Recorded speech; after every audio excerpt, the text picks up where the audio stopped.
Here's the feedback video for the next spiral, and here we're looking at spiral 7, starting off with the factoring and solving section. One of the biggest problems I saw in this section was not really knowing what to do here, and that's dealing with finding all zeros for something in vertex form. These are going to be really consistent, like you're doing the same thing every time, so this would be a great time before things end up counting on this current spiral to get things in a good place. First thing, as soon as I see the word zeros, I know this is going to be 0 equals negative 2 times the quantity x minus 3 squared, and then plus 50. I'm going to minus 50 to both sides. And when I do that, I get negative 50 is equal to negative 2 times the quantity x minus 3 squared. Actually, I forgot. The big thing here is we're trying to get this thing by itself, the weird stuff that then we have to undo.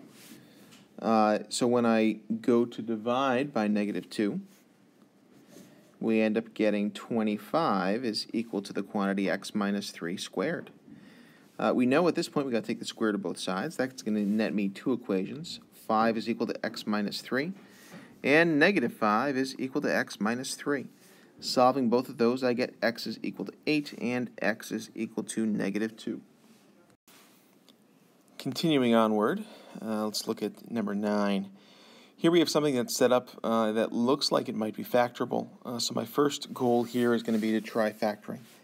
Again, if I see find all zeros, I know this is going to be 0 is equal to 3x squared minus 8x plus 5. So if we start by factoring, okay, a times c is going to be 3 times 5 is 15, and b is negative 8. Things that multiply to 15. Okay, I know they got to be negative because they got to add up to a negative.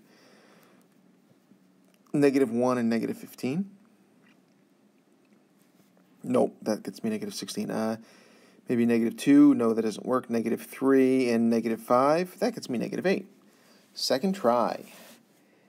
So 0 is equal to, then we got 3x squared. I'm going to take these guys, so minus 3x minus 5x, and again, those things add up to negative 8x minus 15.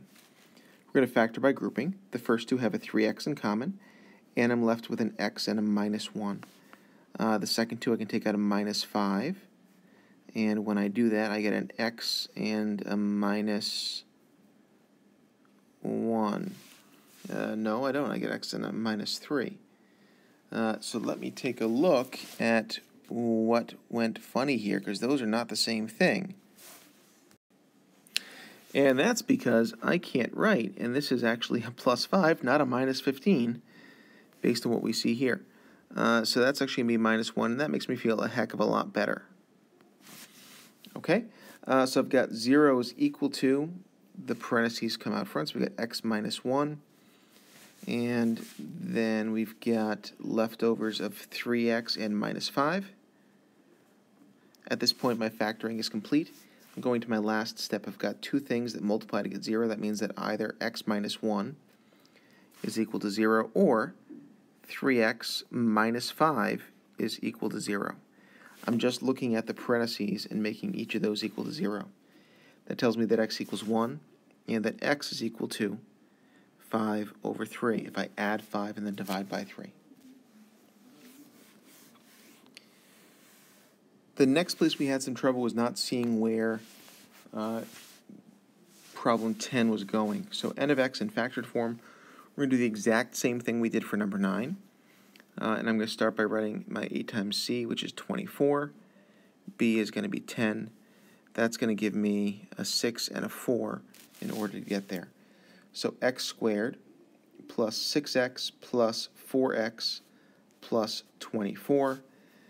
I end up with an x and an x plus 6, and then a 4 and an x plus 6, which then factors into an x plus 6 and an x plus 4.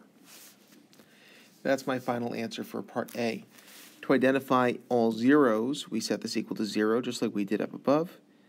I've already got x plus 6 and x plus 4. A number of you did this as part of the previous step, and that's okay as long as you understand that's what you're looking for here. That gives me x equals negative 6. and x equals -4 for my zeros. In order to find the vertex, we had talked about just kind of splitting the difference between these two. So -6 plus -4 divide by 2, and that's going to be -5. That's my x value. To find the y value, we've got to plug it in. I like plugging it into factored form. I find that easier to work with.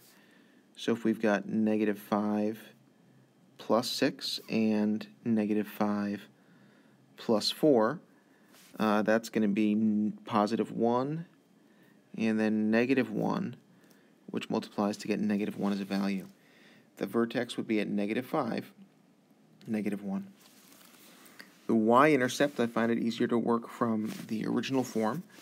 I'm plugging in 0 for x, and when I do that, we get 0 plus 0 plus 24, which is just 24. So sketching a graph, there's my y-intercept at 24, my x-intercepts of -4 and -6, my vertex at -5, -1, and sketching something that looks remotely like a parabola, hopefully better than mine, and you are at this point done. If all else fails, graph anything that you can based on the stuff that you found, and you'll get some of the points for that.